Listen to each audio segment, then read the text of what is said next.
Are you in the supply chain marketing space? Do you want to learn about AI? Do you want to grow your profession so that you're sought after both inside your company and inside the industry to make your company and products and services more famous? Great.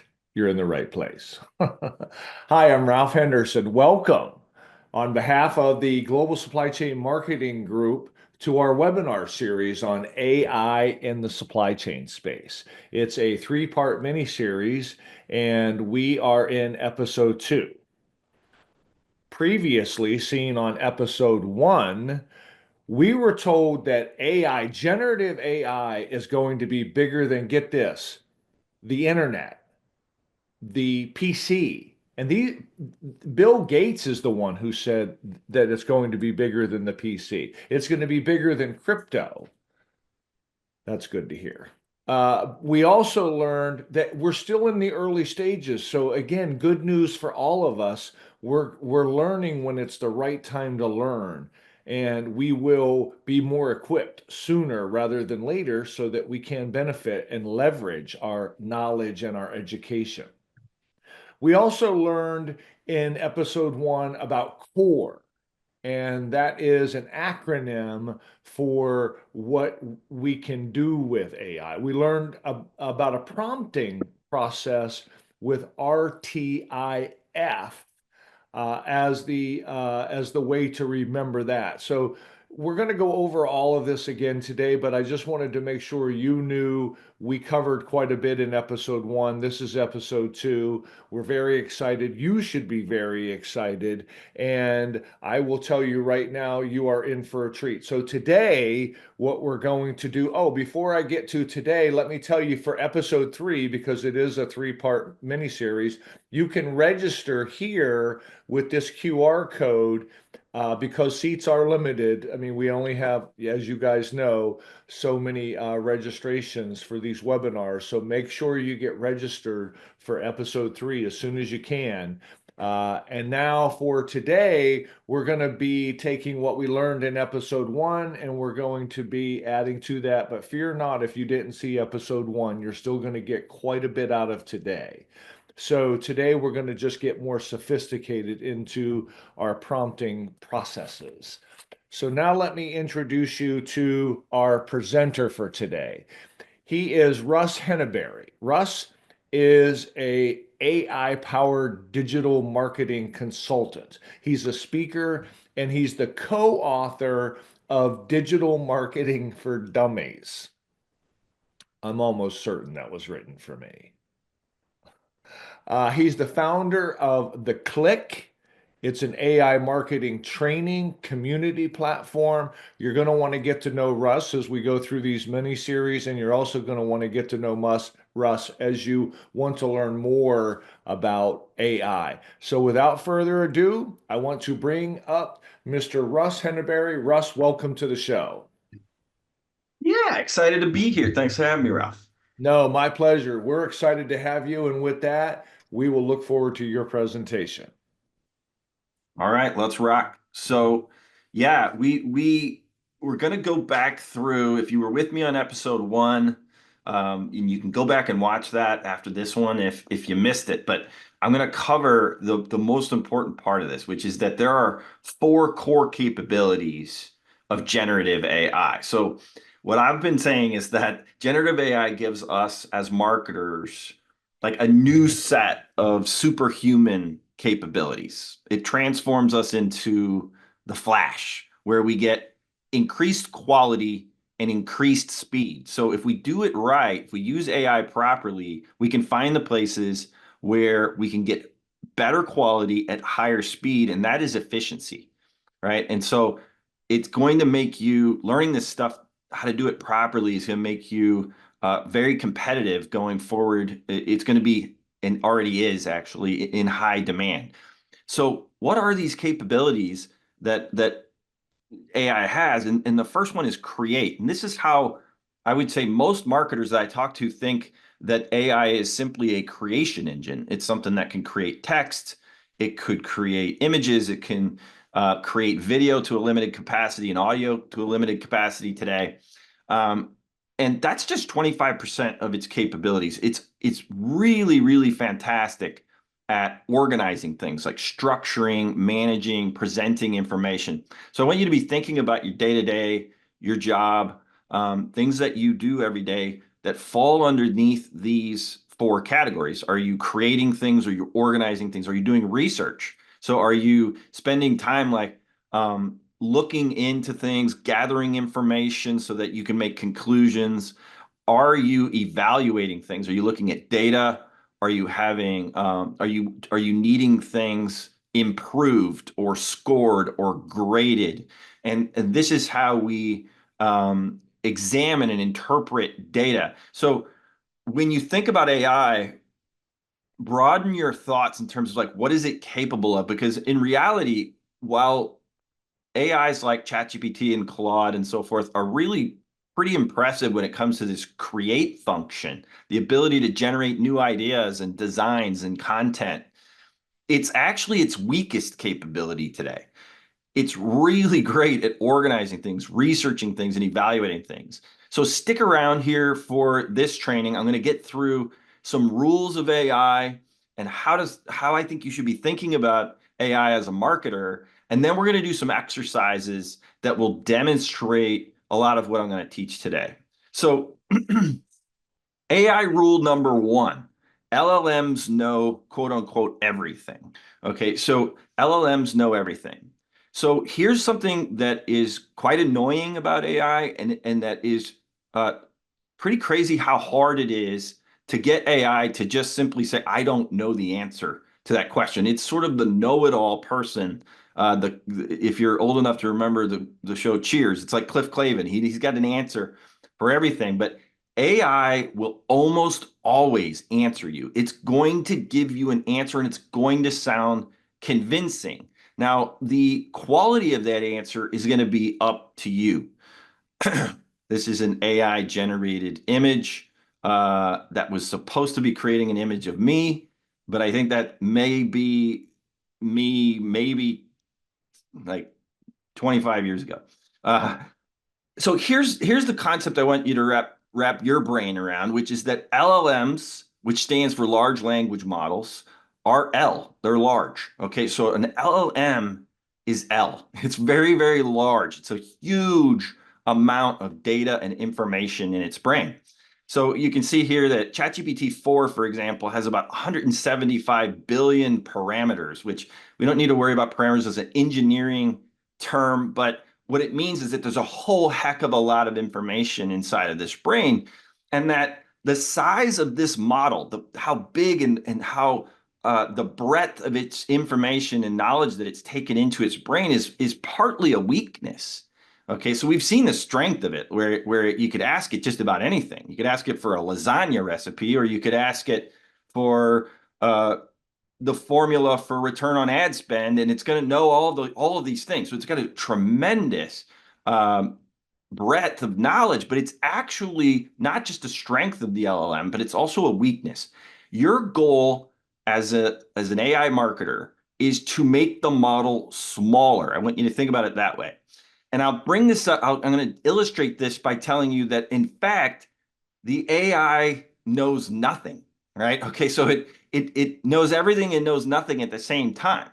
Because AI output, when we're using it, I don't know about you, but when you use it, and when I first got started using it, I started thinking like, man, this stuff is generic that it's producing, that it's answering me, it's redundant, it's sometimes completely inaccurate. And that's why I've got this AI generated image of a boiled chicken. So it just kind of gives you that boiled chicken, generic, redundant output.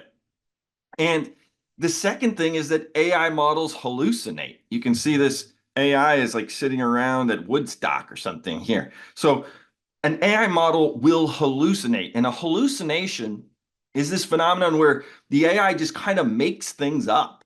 It's going to generate incorrect or completely fabricated information and make it look super convincing. So that would be called an AI hallucination. So remember that AI is almost always going to answer you. It almost never is going to say, well, I don't really understand that question, or I don't have an answer to that question. So you have to, as the marketer, you have to stay in the loop. And this is kind of a an AI term that's become quite popular called human in the loop, or HITL, which means that, as you can see in my again AI generated image here, that this man is staying involved, right? So you don't just let the AI run. So human in the loop, involving human oversight in the generation process. You want to stay involved because the AI is not your boss. Okay. It's your assistant, not your leader. Okay. So I want you to think about the AI as a brainstorming partner, as a consultant, as those kinds of things, rather than something that can tell you all the answers or solve all your problems, right? We still absolutely 100% need smart marketers to be executing marketing. It's just that when we learn to use the AI properly, which is what this series is really all about. We're walking through 3 sessions to walk you towards where you're going to start getting some really, really great output. But it is not your leader, it's your assistant. And it can't read your mind. Okay, so it's really important. It knows nothing about what you're really trying to do. When you open up a new chat inside of ChatGPT, it doesn't know what you're trying to do. So we have to bring in context. We have to bring in information to help the AI help us, right? From, was it Jerry Maguire, where he says, help me help you, right? So I'm going to show you how to help the AI help you back. And you need to be telling this assistant, this AI, as precisely as you can. You need to be telling it what you want from it. You don't want to use its entire brain. You don't want to use the entire breadth of the LLM. You don't want this whole brain. You need only a little node inside of there. And you need to help the AI figure out, which domain of knowledge do you want me to access with this task that you're working on right now? So we want to grab this little bit, or we want to grab this little bit of its brain. And we need to be able to be good users of AI, are able to figure out how to get the AI to zero in on that bit. So context is super important. When we bring context into our conversation with the AI, we get 1,000 times better output and efficiency in all of the things that we want. So that brings us to something that I call 10-80-10. So 10-80-10 is this idea of, what I want you to do is take a look at these graphics, and I want you to decide which one of these is you. Okay, which one of these is you? So ask yourself, what percentage of the work that I'm doing is done by me, and what percentage is done by an AI? And for some of us, it is 100% still today, 100% is being done by this marketer. Well, this person here is, in my opinion, and I think in a lot of people's opinions, is going to become less and less likely to have a job, right? Less and less likely to be effective in their job, and will be replaced by people that have one of these other attitudes towards AI. So if you're doing 100% of the work today and not learning how to use AI systems, my advice to you is to pick one of these other strategies, such as this one. Okay, so how about somebody who lets the AI that does the first 1% of the work? So they just barely put in any work, and then they let the AI run do most of the work, and then at the last minute they kind of tweak a couple things and publish it or hand it over to their boss or whatever. That person's on their way to being fired as well. So and the reason is because they are trying to use the AI as a shortcut, right? So it's like, oh, well, I can just let the AI do all of this, right? And I think we've seen that, right? We're starting to see, for example, if you use LinkedIn, which I use a lot, you're seeing a lot of people publishing things in this manner where they gave the AI a little prompt, then they copied whatever the AI said, and they maybe tweaked 2 things and then published it. And it's like, that's not a good strategy. Okay, so it's not going to be the way to run AIs either. Now, here's another type of person. Okay, so this person does quite a bit, like a little bit of preparation, giving the AI the context, the things we're going to talk about today, does some front end work with the AI, then lets the AI run for a while, and then comes back and is not happy with the output that they got. So they end up doing a whole heck of a lot of work towards the end on that back end back here. And they're frustrated with AI. This is the person that says AI is it's terrible. Like it doesn't give me anything I can use. I end up having to do all this work afterwards. Okay, so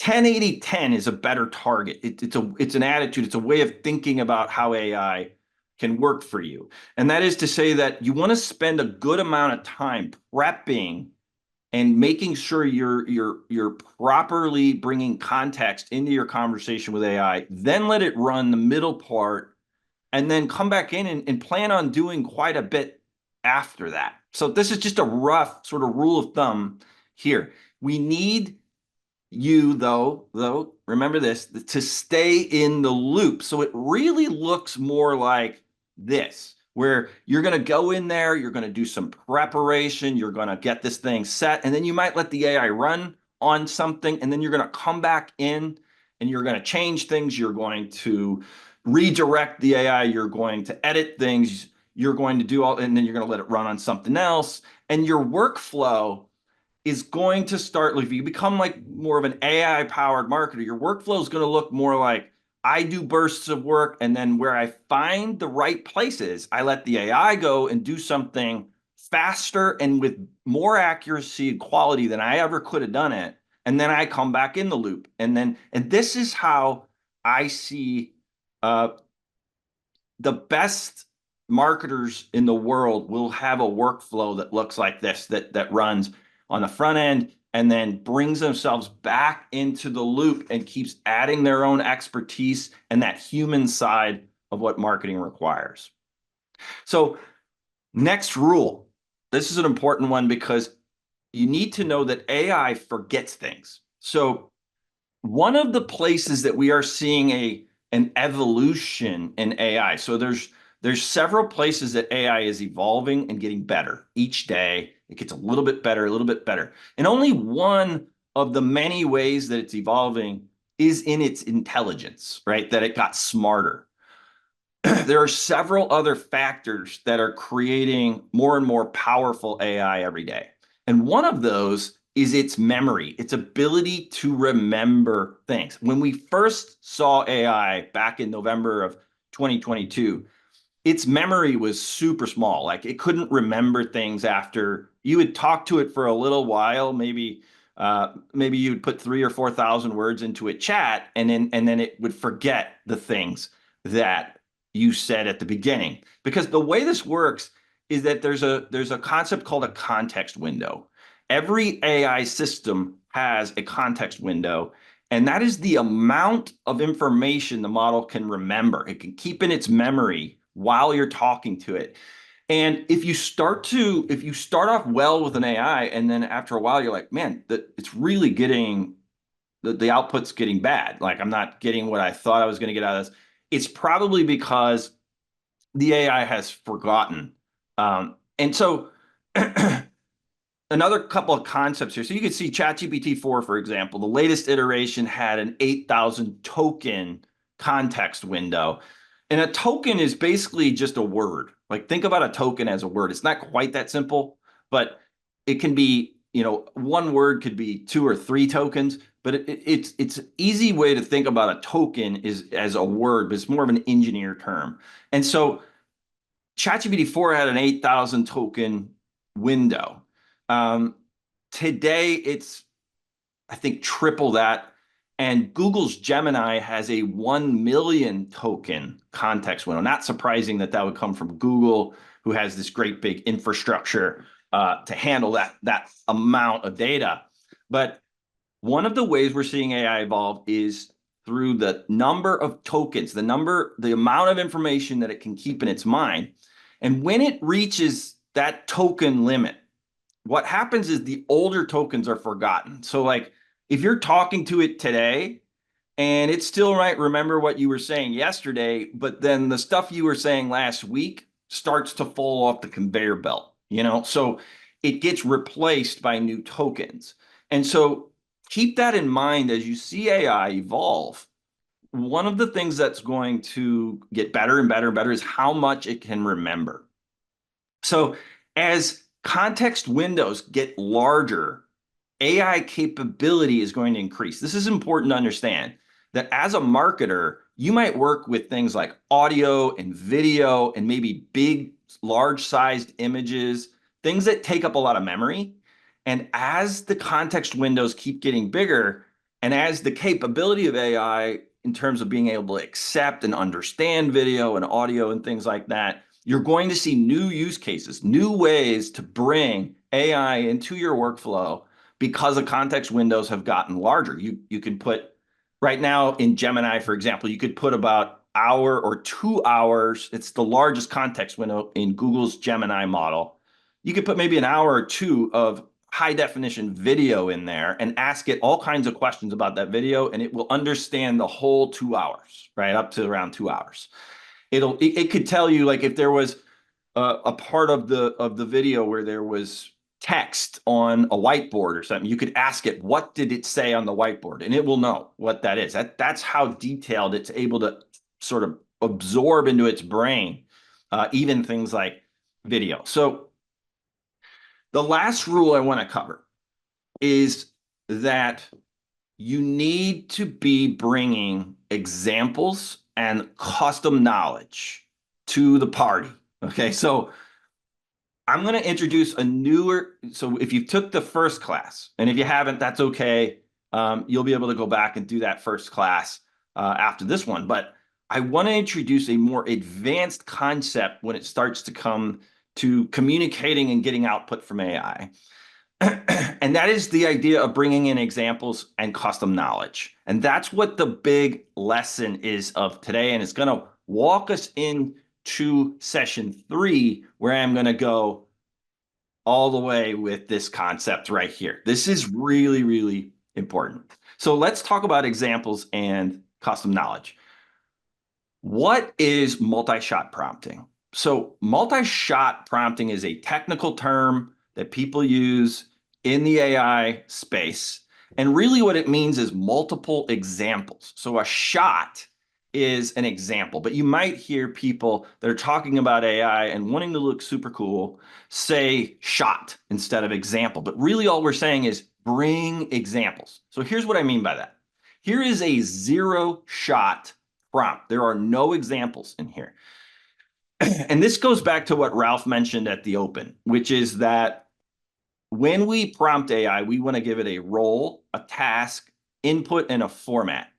And I'm going to walk through what I mean by that, but you can go back to session 1 and get a much more detailed conversation around RTIF prompting. But you can see here that I've given it a role. So this is me speaking to the AI, ChatGPT, Claude, Gemini, doesn't matter what the model is. You are a professional copywriter. So I've given it a role. And that's going to, I want to go back to this concept of making the LLM smaller, the large language model, make it smaller, like make it access certain domains of knowledge inside of its brain. The first way to do that is to give it a role. So as soon as you say you're a professional copywriter, or as soon as you say you're a professional football player, right? It doesn't matter what you say to it, it's going to have this breadth of knowledge. You're a professional chef, right? You're an editor, you name it, you can tell it to assume the role of, right? And that's going to zero that AI down inside its brain so that you're going to get less generic, redundant, boiled chicken, right? So your task is to write a promotional email.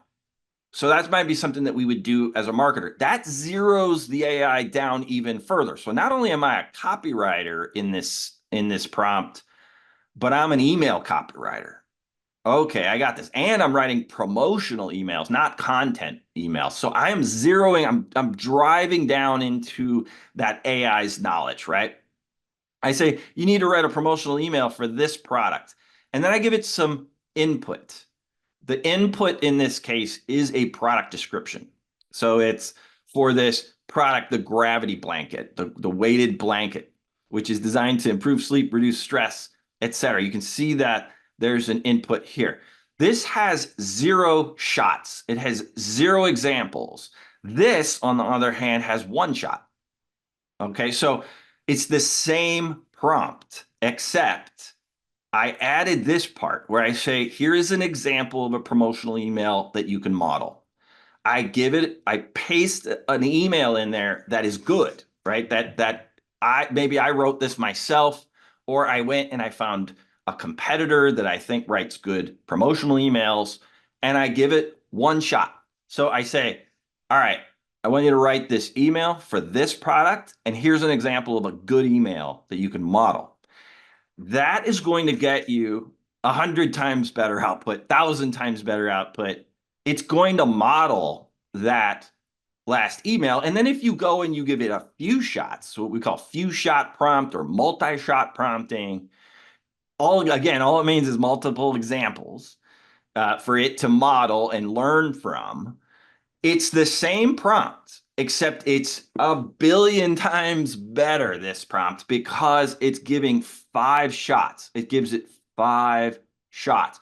Now, I want you to understand that what's happening with the AI, with every little bit of what's in this prompt, from the role to the task to the input to the format that you want it back, and then the shots, the examples that you bring to the table with this AI here, you are zeroing that AI down. It is becoming much more intelligent. And this goes back, if we go back to that concept of 10-80-10, right? That idea of 10-80-10. I'm going to pop back to that slide. I think it's important to refer to this.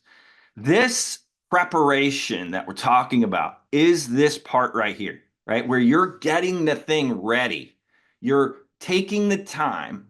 And you don't have to do this with every prompt that you give the AI. You don't need to give it examples of every dang thing that you're doing. But when something is mission critical or complex, or especially repetitive, things that we do every week, every day, you want to take the time to really set the AI up to succeed, right? As much as you possibly can. So this is that 10% on the front end, and you might run the AI and then realize, I don't think I gave it enough examples, or I don't like the examples I gave it, or I don't like the role I gave it, or the task I gave it, or the input I gave it. And you come back in the loop, right? So you come back in and you become a skilled AI marketer, right? So not only do you understand marketing, but you understand AI systems as well. So I want you to think this way when you're working with AI, that you want to spend some time prepping things, and then you want to keep returning back into the loop. And one of the ways to do this preparation is to write RTIF prompts, right? Think in that RTIF mindset. And then the second thing is to bring custom knowledge and examples to the table. So I went to a presentation last week. It was 2 weeks ago. So it was with someone from Google who was talking about AI systems that were being implemented at Google. And she was giving all these examples of different things that your business could upload into Google's AI system. And the way I started to think about this was, it's so important to bring your own knowledge and your own data to the party, whether those are examples or other things that I'm going to show you in our exercises that we're going to get to in just a minute. So if you know the output that you want, if you're sitting there thinking like, I know what this looks like, what it is that I want this to look like, go grab that example and show it that. So if you're generating images, show it an image that you like. If you're generating emails, show it emails you like. If you're generating articles, show it articles that you like. Whatever it is that you are creating, especially in that creation function, give it something to model. So take the time to give the AI examples. Now let's think about the second type of quote unquote, bringing your own knowledge and data to the party. And that is what is custom knowledge. So bringing custom knowledge to an AI. So I say, what data are you bringing to the party? That's what I've been saying. And again, this is supposed to be me. So, yeah, me fresh out of college, maybe. I did not look that good, and I could never grow that beard ever. But what data are you bringing to the AI party? So I want you to, if you've gone to sleep on me a little bit, I want you to sit up and listen to this because this is really, really crucial idea. And it's going to get us into that session 3 where we're going to go all the way to the wall with this concept here. And that is that we know that AIs like ChatGPT, Claude, or so forth, they have absorbed more information than any human could in 1,000 lifetimes. Like they have taken in the sum total of everything that we put online. And that's incredible. That's quite incredible. So that it has absorbed the internet into its brain. But the problem is, and the reason that we are getting generic boiled chicken output from AI that is not useful and that literally could mean that you actually wasted time rather than became more efficient. The reason this happens is because the AI knows nothing about the businesses that we are marketing. So it might know, it might be generally, it could beat any person in Trivial Pursuit or Jeopardy, right? It could beat any person in Trivial Pursuit or Jeopardy. But if you asked it, if you asked the AI, what are the marketing objectives of company X? It's not going to know the answer to that question. It doesn't know your marketing objectives. If you asked it, what are the characteristics of the customers of company X? It doesn't know the answer to that either, right? So when we go to work with AI, we want to be thinking about this concept that while it might know broadly, have tremendous knowledge and capability, it knows nothing about the businesses we are marking. So using off the shelf generic AI models is going to give you awful output. In fact, it's going to either create that scenario where you are actually letting the AI give you boiled chicken, redundant, useless content or output and publishing that in the name of your company or yourself, or you're somebody that just doesn't use it at all because you're just like, I don't know. I'm getting terrible output here and I want to create better output as a marketer, so I'm not going to use it at all.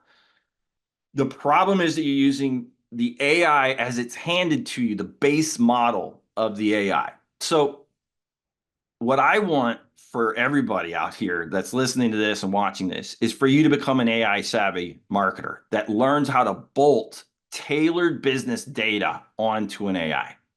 And that is what we're going to do in our exercises. So we're going to bolt business data into the mega mind of ChatGPT or Claude or Gemini or whatever it is you want to use as your model. We are going to bolt custom knowledge into its brain so that we have the capability, the broad capability of this mega mind that is the AI, plus the context of this business data that gets bolted into its brain. I'm going to show you how to do that.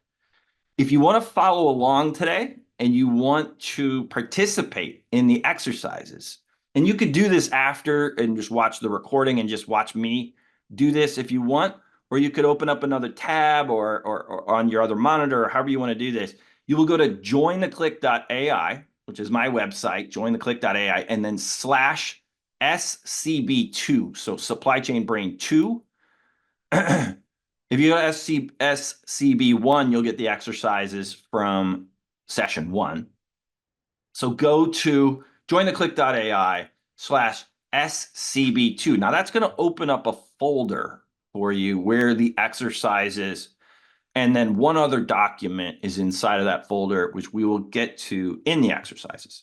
So if I hop out of my slide deck here and go into the exercises, if you want to play along with me and play with the AI, open up ChatGPT You can use the free version of ChatGPT for this. And then, this is important, open up another tab in your browser and open ChatGPT again. So open it 2 times. We're going to have 2 conversations, and we're going to demonstrate the difference between the conversation in the left tab versus the conversation in the right tab. So let's go into our exercises. Let me blow this up so you guys can see it better. Okay, so these exercises. So again, open ChatGPT, then open a new tab in your browser and open ChatGPT a second time. And then let's get into exercise 1A. And I think Ralph will have posted the link to get to these exercises. But again, if you missed it, jointheclick.ai/SCB2 will open that up for you. Just type that into your browser. Okay, so let's go into exercise 1A. So this is going to be the A conversation. And this conversation, let's look at a prompt that we might use as a marketer. So we're going to give it a role. You are a social media marketer. So there's our role that is skilled at creating engaging content on LinkedIn. So again, more role there. And I'm drilling that AI down into its domains of knowledge. So it's not thinking about lasagna recipes and professional football. It's thinking about marketing, social media marketing, LinkedIn marketing, and particularly the content that we would publish on LinkedIn as a marketer. So we are going to ask it to create a LinkedIn content calendar. That is the task. So role, task, and then I'm going to give it some input. Okay, so I'm going to give it some instructions. I'm going to say, here are the details of this content calendar. You're going to publish 3 times a week. And you know, you can put whatever you want here, obviously, but this is just an example. You will publish content 3 times a week. You will publish content about 3 pillar topics. The first one is technology and innovation in warehousing. The second one is operational efficiency and automation. And then the last one is safety and compliance. So I want 3 pillar topics that we're going to publish 3 times a week. And then I want you to begin the content calendar on November 1st. And I want you to create columns in the content calendar for the publish date. What pillar topic are you covering on that date? And then a quick description of the post itself. So I am going to copy this prompt and I'm going to paste it into my left tab here and just let it run. So pasting that in and let that run.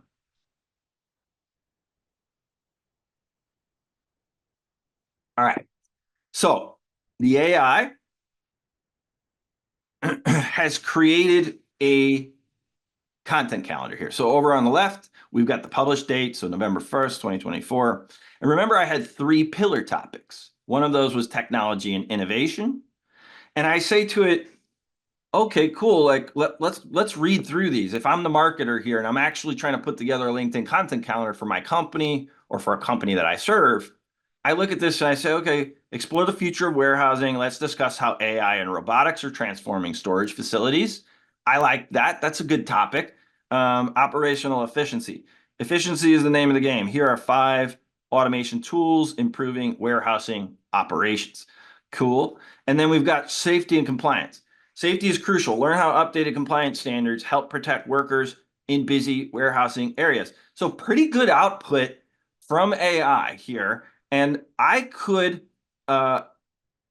copy this and paste it over into a Google Sheet or into an Excel sheet and get to work on editing this thing. Remember, we talked about the 10-80-10 rule, right? So we spent a little bit of time getting our prompt together.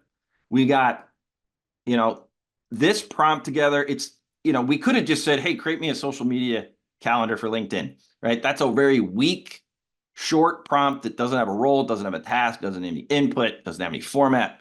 But instead, like we took a minute here and we said, like, here's some input from me. And the output is actually quite impressive. Like if you just showed this to somebody, 2 years ago, your jaw would have hit the floor, right? Just like it kind of did when we started using AI. But what we are finding is that when you actually go to try to work with this output, you're probably finding that it's helpful, but not completely usable, right? It's kind of boiled chicken. Like it's like, oh, okay, like, yeah, okay, we're going to talk about smart devices and so forth. We're going to talk about KPIs and warehousing operations. We're going to talk, it's good stuff. It's not amazing and it's not thorough and it's not better than average. So let's go and do instead exercise 1B, which we are going to do in the second tab over here. So the difference between exercise 1A and 1B is that we are going to, in this case, create a LinkedIn calendar, but we're going to bring in some custom knowledge, some things that we know about our business. Okay, so we know about the business that we are marketing. And what we're going to bring in and literally bolt into the AI's brain is a customer persona. So this is Logan, the logistics and warehouse manager.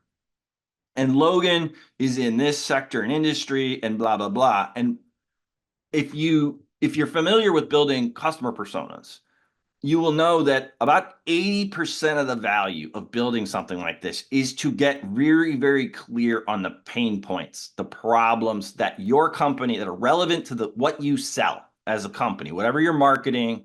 We want to get really, really clear on what's the obstacles, what are the challenges, what are the pain points, because that is what we do as marketers is we solve problems for people.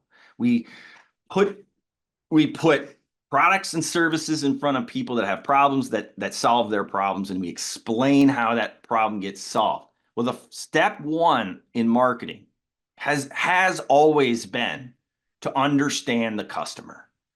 Now, where most marketers are completely falling flat in AI is that they don't even bring this basic level of context into the conversation with the AI. They don't even bring the basic understanding of who are we selling this to. They don't bring in another piece of basic information, which is what are we selling? So if we know, if we know as marketers, and I think you guys would agree with this, you've been in marketing for a while. If I told you what you are selling and who you are selling it to and what their problem is, you could do a reasonably good job of marketing anything. Like I could probably hand you, if you're a good marketer, I could hand you this pen as they do. What movie is that? Put it in the chat if you know what movie I'm talking about. Sell me this pen. If you know what you're selling and who you're selling to and what their pain is, you can do a reasonably good job of marketing anything. The same is true for the AI. The AI is tremendously knowledgeable and capable, but it doesn't even know who it's selling to. So what we're going to do in this exercise, did anybody get that answer, Ralph? Is it Wolf of Wall Street? Um, so AI Power Marketer exercise 1B is to bring some custom knowledge in. So the only thing different about this prompt from the first prompt is this bit here, where I say, reference the attached customer persona. Build the content plan to create content for LinkedIn that will be engaging for Logan, the logistics and warehouse manager. Thank you, Leslie. I thought it was Wolf of Wall Street, but I hadn't seen that movie in a long time. So same prompt, exact same prompt, except we are going to take, again, we go back to this 10-80-10 concept where we're actually going to do this right. Like we are going to bring in a customer persona so that the AI really understands who we are selling to. So go into your second tab in ChatGPT and attach that second file that is in your folder. You'll access that folder at jointheclick.ai/SCB2, and you will find that there is a PDF document in there that is this customer persona. This guy here, Logan, the logistics manager and warehouse manager. And we're going to attach that to here, just like we would attach it to an email. So we're going to go upload from computer. We'll go into my downloads, and we'll grab our persona, and I'm going to attach it. And so what's happening right now is this. You are bolting custom data into the AI's brain. So not only are you going to get all of its mega mind and everything that it's capable of doing, which is impressive, but you're also going to season it. You're going to add to its knowledge base who we are selling to, and then you go put the prompt in there. You are a social media marketer, same prompt. And let's run this. The only difference in this prompt, again, is that I'm telling it, hey, I attached a customer persona for you to reference when you go to build this content calendar. Now, here's where we get to the subjective part of this, which is to say, go and do this exercise and then do it for your business, right? Like consider doing it for your company. Create or take the customer personas that your marketing department already has and turn them into PDFs if you need to, and then attach them to the AI's brain and run this prompt. And you tell me the difference in the quality of the output. And I think you will see, because let me ask you a question. And since Leslie was so kind as to tell me that the movie that I was referring to is Wolf of Wall Street, I want you to already start thinking, what other custom knowledge could you attach to this AI's brain to get better output for a LinkedIn content calendar? Just ask that question. There's no right or wrong answer, although uploading your lasagna recipe is probably not the right move here. But what else might you attach to its brain? Because remember, you've got this broadly capable intelligence. What else do you want it to know about the business in order to make a better content calendar? Or whatever the task is that you're working on, you want to be bringing custom knowledge. Now let's go into exercise 2. On the left side, I'm going to tell it, hey, you gave me this sort of boiled chicken. You gave me this kind of boiled chicken idea to explore the future of warehousing. Let's discuss how AI and robotics are transforming storage facilities. It gave us that on the left side because we gave it no persona here on this left side. And now I'm just going to say to it, hey, write the post for November 1st. So I'm going to tell it to write that post. Like I want you to write the November 1st LinkedIn update. So I'm going to go ahead and run that.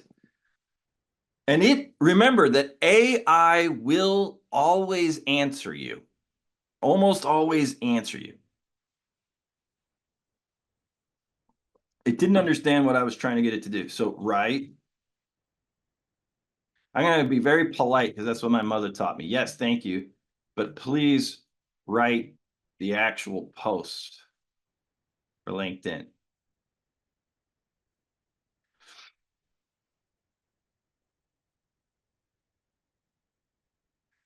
Okay, so it rewrote this over here, and this is what it wants me to publish here. AI and robotics are revolutionizing warehousing. A little emoji there. From automated picking systems to smart sorting algorithms, the future of storage facilities is here. It's not terrible, is it? It's just not that great either. It could be way better. And what we're seeing again is a lot of marketers that are using this kind of prompt. So they're getting decently good at prompting. And so they're doing like 5% preparation up front. And then they ask it this, okay, so write the post for November 1st. Let's go. Like, let's get this done, right? I got to create some LinkedIn content. And then they copy this and they either paste it into LinkedIn and press publish, or they do a little bit of editing and publish it. And it's just not that good. It's not good, and it's not going to be the way that you're going to future-proof yourself as a marketer and learn to use AI to create really, really amazing marketing and do it faster with higher quality. Let's go over to exercise 2B. What do you think I'm going to add to this prompt? So I've already over here on this right side, I've given it a lot more context. I can tell you, if you read through this, you're going to see that the quality is way better. The ideas are much, much better. And when I get over here, I'm going to go into this prompt and I'm going to give it the exact same prompt, except I'm going to give it multiple shots. Write the post for November 1st. But in this case, I'm going to say, here are 3 examples of well-written LinkedIn posts. So I give it ideas. I give it 3 posts you can see here. So this becomes a little bit of a long prompt, not too long. Let's copy this. And over on that right side, we've already given it a persona, which is going to make the output much, much better. It understands the person we're talking to. And now we're going to give it multi-shots of what a good LinkedIn post looks like. Let's see if we get anything better. Now, again, this is that subjective part, but you read through this and tell me whether you're not much closer to an actual post that you can use. And I'm telling you, you still don't want to just copy that and paste it in to LinkedIn, but you're probably now 70% done with the job. But let me ask you this, and before we close this session, because the next session we're going to get real crazy on bringing custom knowledge and context into an AI to make it smarter and smarter and much more capable, not just of everything broadly, but marketing this company that you're working on. It's going to become very capable at marketing this company that you're working on. What else might you want to teach it? So I would love to hear from you guys. So Leslie, you moved to the head of the class because you have answered here, but I would love to hear from you other guys as well. I would include competitive LinkedIn posts. Love that. And I kind of did that, right? So I actually pulled these from a business in the supply chain that I think is doing a pretty good job on LinkedIn. I went and grabbed a bunch of their posts, 3 of them, and I put them in here as shots, as examples. I said, that's a company that's getting good engagement on LinkedIn. I read through their content. I said, that's pretty good. And I could, think about this. What if you spent an hour creating an entire document that's 20 pages long, full of really great LinkedIn posts, and just fill it full of examples? So you not just have 3 shots, you got 50 shots, tons of examples. What if you annotated those examples? In other words, underneath the example, you told the AI, this is why this post is good. This is why that post is good. And you might say, well, that sounds like a lot of work. And so maybe you don't do that, right? But if it's something mission critical, it's something you're going to do for the next year, right? You're going to be creating LinkedIn content all the time, right? It could be precisely the way to spend your time, because you're going to make that AI assistant so much smarter and better. What else did I might include competitive website URLs to understand how I can shine? Yes, you could show it competitors. You could get really clear. So let's say you have PDF documents of all of the machines that you sell to warehouses. All the machines you sell to warehouses, there are PDF documents that outline, all the custom specs, and maybe even have some marketing materials around all of those products. Zip that up into the AI's brain, and lo and behold, not only does it understand broadly the world and the all of the context of everything that we've produced as human beings and put on the internet, but now it understands your products, it understands your personas, it's seeing what kinds of LinkedIn content that you want to produce. This is what webinar 3 is about, session 3. I think Ralph's going to have some information about how you can get registered for webinar 3 and go back and reference webinar 1. But that is the conclusion of today's webinar. Thank you very much. Wow, that was great. I was telling Russ when we got started, I've actually watched episode 1 3 times, and I've gotten something from it every time. So I am sure I will watch episode 2 more than once. So thank you for those who came to view this, to listen to it. Thank you to Supply Chain Brain Media for being our wonderful producer and sponsor, and from the Global Supply Chain Marketing Group to Russ Henneberry, to everyone out there. Thank you, as Russ said, for episode 3. Or first of all, this episode will be on demand. So you will get an email that will give you the URL to it. So you can watch it again. You can share it with colleagues. You can certainly share that with folks in your space. Also, to register for episode 3, as I mentioned earlier, you're going to want to do that now. We do have a limited amount of spaces on these platforms, and we do often get bumped to that level. So please, please make sure if you want to attend this to register. There's no obligation, there's no fee, but register as soon as you can. And then we also wanted to give you the information for episode 1 if you do want to go back, and I would encourage you to do that, to go back and watch episode 1. It's a great precursor. Plus, you can impress your friends and your bosses on giving them that information. Because, look, at the end of the day, like Russ said, we're responsible for making our companies and products more well known, more famous, especially when it's time. And this is where AI is so powerful, when it's time for those folks to buy. Because remember, my mantra to you is, instead of you knocking on their door, they should be knocking on yours. And I just want you guys to know that as we go forward. Thank you again for being here. Russ, always a pleasure. Looking forward to seeing you in episode 3. And until then, folks, happy selling, happy promoting, and most of all, happy day.